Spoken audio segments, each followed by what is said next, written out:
Welcome back, everybody. Level and Diecast, bringing you more Matchbox action. As a matter of fact, we are going to close out Matchbox collectors for 2022, and there is a lot to talk about. So we are just going to go over it as we go through the whole mix. Like to do something a little bit different because the last mix of the year, which is what you're here for, is a bit small. So this was number one. That was the Ram Rebel. That was a brand new casting for this year. Move that one on. Number two, couldn't find my empty box of this one, so we're just going to roll with the carded one since I have some extras. This was the 82 Datsun 280ZX. So that was number two. Throw that guy in the back. Number three, this was the Pagani Huayra Roadster in white. So that one looks pretty good. That one was a pretty good addition for this year. Next one up, number four. This one was not, for many reasons. For one, it just wasn't a very good model. For two, there was just too many in the case. This was the 2015 Jaguar F-Type Coupe. This is meh. We're definitely going to be happy to move on from that one for sure. Number five, that was the 63 Honda T360. That one was pretty cool. Looked pretty good. I think that was a new casting when this came out at the time.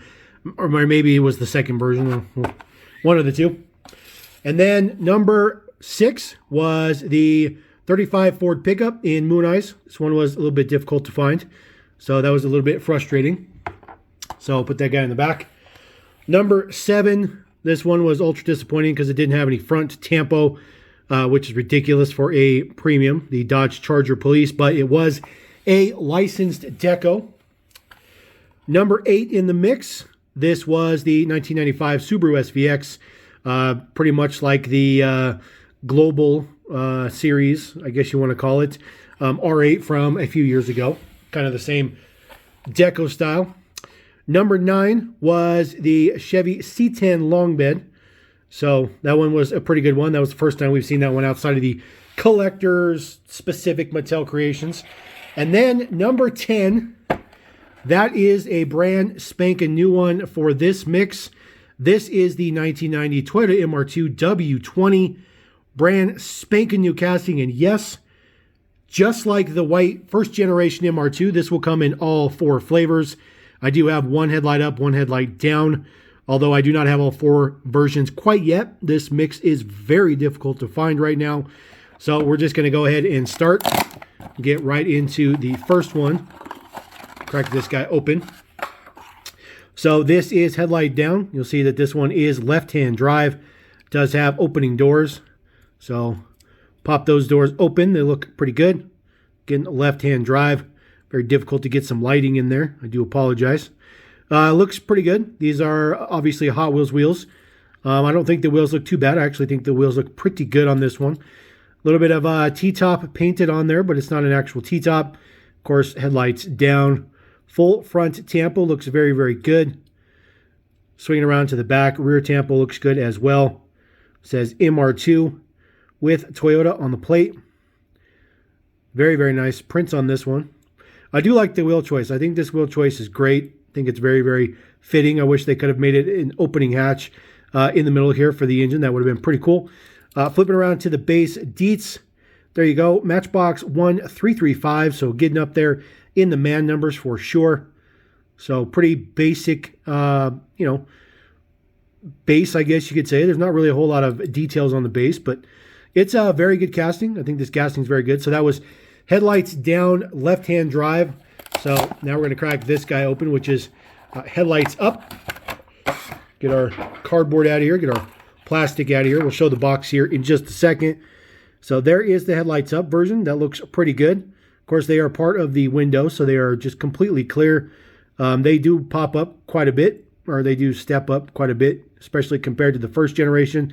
And you'll see this guy is indeed left-hand drive. Or I'm sorry, this guy's right-hand drive. The other one was left-hand drive. So there will be all four versions to get. Very, very difficult to do with the premium, which is a little unfortunate. But this guy does come two per case. So you get a good possibility if you can find just two cases to get all four versions.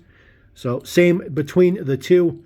Nothing doing. So that is a pretty good casting. Very happy about that. And then just real quick, the box. There is the box. Looks pretty good. Actually looks really nice with those small 6 spokes, which this casting will definitely get when it moves to the standard moving parts line, which is guaranteed to happen. There is the nice blueprints. I always like the blueprints. Look pretty good. For some reason, they decided not to print the rear wheel. You know, they didn't deco up the rear wheel. They kind of forgot about that. But that's pretty funny. So we'll just roll with that. I think that's kind of hilarious. All right, moving on from that, number 10 was number 11. This was the NASA Chariot, which was a very welcome, different out-of-the-box addition to the collector line. I was pretty happy about that. Another one that was pretty hard to find, number 12. This was the Moon Ice Drag Beetle. That one looks pretty good. This one was definitely not an easy one to find for sure. So this was number 12. Number 13, brand new to this particular mix. This is the Ford GT40. This is a new casting. This debuted basically right before this came out in moving parts in white. I have not reviewed that mix yet because unfortunately I have not been able to complete that mix. But we have this one here, number 13. Crack this guy up and pull him right out. Get our plastic out the way. There is your Ford GT40. Looking absolutely fantastic. You got Willwood, Bell. Very, very nice. Number 6 on the side. I think these wheels look really good on this casting. Nice front prints all the way around, top and bottom. Looking very, very good. Good details. A lot of nice prints on the back as well. Goodyear with taillights done up. Base deets here. 2021 Mattel. This is number 1306. So getting up there with the numbers. Looking pretty good. And then, of course, this does have opening hatch. Unfortunately, there is no print for the engine on this one. I believe the moving parts one did have print on the engine, I think. But this one, unfortunately, does not. But it does have all that nice print on the top of the hood. Right here looks pretty good. So for the sake of lots of extra print on the outside, that's kind of where we're at with this one. It does have the exact same wheels front to rear. So Matchbox is not a Hot Wheels-ified one. That's actually really, it's actually really, really nice. It's actually pretty good. Take a look at the box. Number 13 looks really good on the box. Love the box art on this one. That looks pretty cool. Just the factory, you know, GT40. No decos, no nothing on it. That looks super cool. Just plain. It looks really, really nice. I really like that. It looks pretty dang cool. So number 13. Now, moving right on to the next model in this mix, number 14. This is the Ford Bronco 2-door. Matchbox has done both the 2-door and the 4-door. However, the 2-door is a moving parts model. This one debuted a couple mixes ago in moving parts. Now we get this guy in premium deco. So always nice to get a premium deco. Just kind of interesting, this particular blister it sits in. So this blister shares something with an opening hatch. So you can see how this has got a notch up here. I just thought that was kind of interesting that whatever this Bronco is in also is a hatch for, I'm pretty sure this is for the Land Rover. Uses the same blister pack, but that's kind of interesting. All right, 2-door Bronco. So it does say Bronco on the front, which looks pretty good. Those prints look nice and crisp. Of course, nice and black metallic. Very, very nice. Get that up close. Matchbox logo. I love the red, white, and blue on the side. Ford Performance, Brembo. Looking very, very good. Of course, you have your rear prints on there. Got the Bronco logo. Very, very nice right there on the right side of the spare tire. Same details on this side. Of course, this has the same wheel as the GT40 we just looked at, but just in black. And, of course, a much beefier tire. Like I said, this guy did debut in moving parts. So the interior is a little bit, you know, left to imagination in there. It's kind of bleh. But other than that, it's pretty cool. I do like the hood pins on the top. And then just that matte black paint right here. Looks pretty good as well.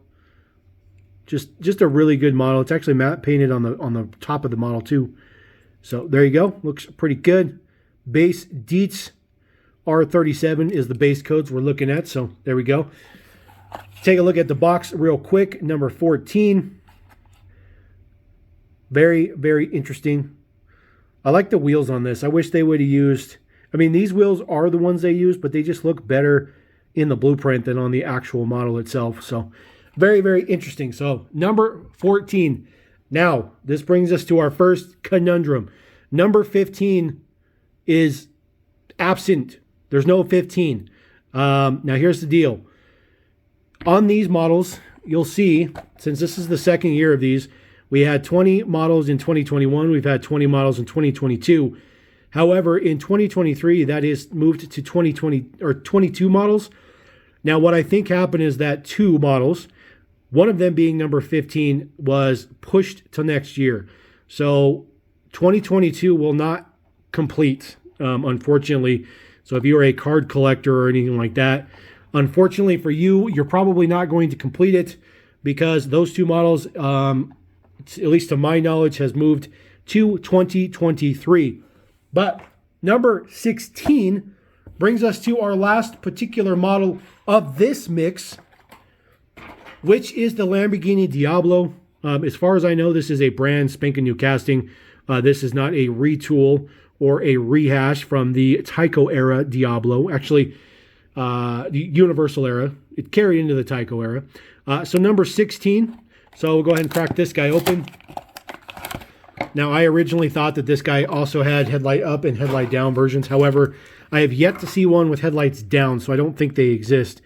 This one is a very nice casting, but the wheels are terrible.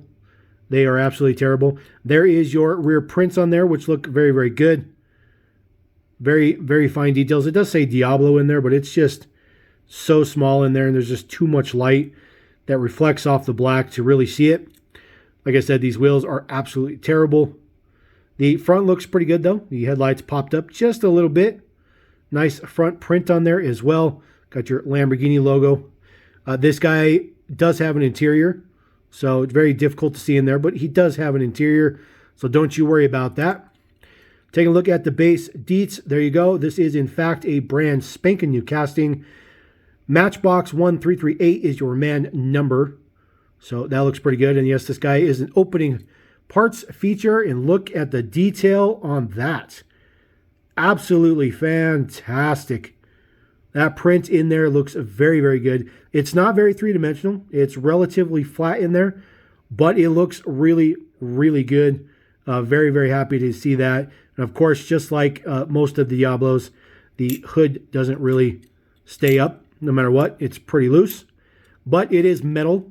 So that's a nice touch. Of course, the wings on the side, or sorry, the side mirrors look pretty good. So again, brand spanking new casting. Looks pretty good. Nice big fat butt like you'd expect from a Diablo.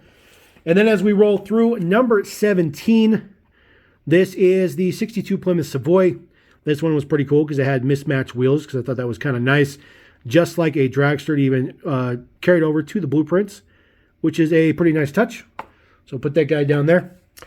Number 18, this was the 2015 Mazda MX-5 Miata. Again, blueprint looking pretty cool. Always like the blueprints on these ones, so very, very nice on that aspect. And then we move on to number 19, 2016 Chevy Corvette Stingray. The box art is terrible, and the blueprint is even more terrible. It looks like a giant off-roader. I'm not really sure why they let that box art go, but I mentioned it before, and I mentioned it again. Looks like a giant off-roader. And no, there is no number 20. So you are missing 15 and 20. Those are the 2 models for 2022 that, as far as I'm concerned, will not be releasing. Those models have been moved till next year. One of those models should be the 76 Freightliner. That will be in 2023 Mix 1, but it is numbered for 2023. So they're going to be blank out of 22 models. This year is going to end on an unfortunate note of just 18 models. But at least we got some very, very good ones. And we will move on to 2023 knowing that we do get those 2 models. They're just going to be delayed. So there you go. That is the very last mix of collectors going through the whole year, which is very, very nice touch. Let me know what you guys have, don't have, what you haven't found or whatnot. This particular mix has been being found at Target. Personally, here at Level M, I don't know of any other store that carries these. at least in my neck of the woods. So Target is the only place. So let me know how you guys go with that. And then, of course, 4 versions. Again, always kind of cool for collectors.